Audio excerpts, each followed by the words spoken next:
This is John Kvale, and this is our July 2017 monthly review. And I've been doing quite a few videos over the summer here, so hopefully you will enjoy this one. Looking at the actual post, again, July.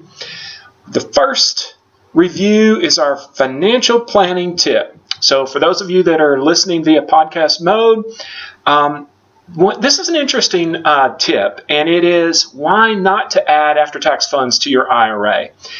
In about 7, 8, 10 years ago, it became very popular to do after-tax contributions to your IRA, and the end result of that is, as I've mentioned here in a post earlier on in the month, is that you're going to have to keep an IRS Form 8606 with your and here's the link to it for those of you that are watching the video, with your tax return to show that basis. The second thing is, when you start taking a distribution from your IRA, it's really a little bit of a hassle. I apologize for all of the background noise, but it's really a bit of a hassle. So anyway, it's a good idea, and I walk a fine line here in that I want to always encourage us to save, but there are better and worse places to save. So if you have the opportunity, go ahead and stick money to save it, but you may think twice about saving it in an after-tax IRA because it creates issues on the exit. All right, I've mentioned the 1-minute videos.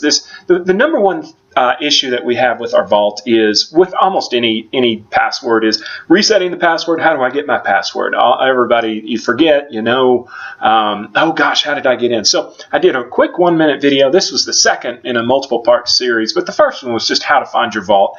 This is how to reset our password. Real quick, shows several different ways to do it, and shows an example. I actually go in and reset my own password. So I hope you enjoy that. Also, for those of you that are watching or listening, I'm going to set up a special spot on our web page for all of the videos. All right, capital market comments. This was really interesting.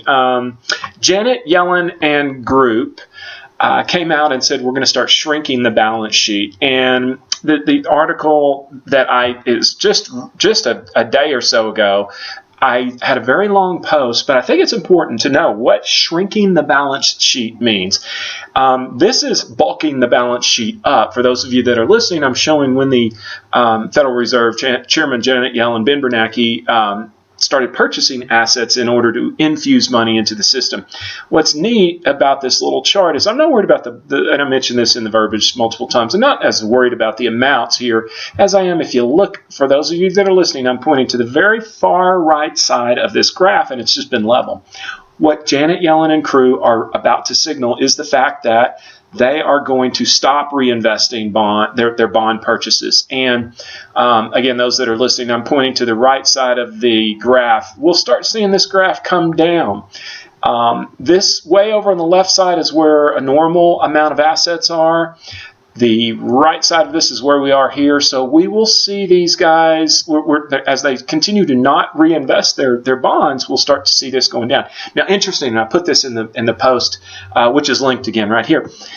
Shrinking is different from reducing or lowering or taking control of. Shrinking is a very thought out word, and in my mind, what they're wanting to do is verbalize that they're going to do this slow.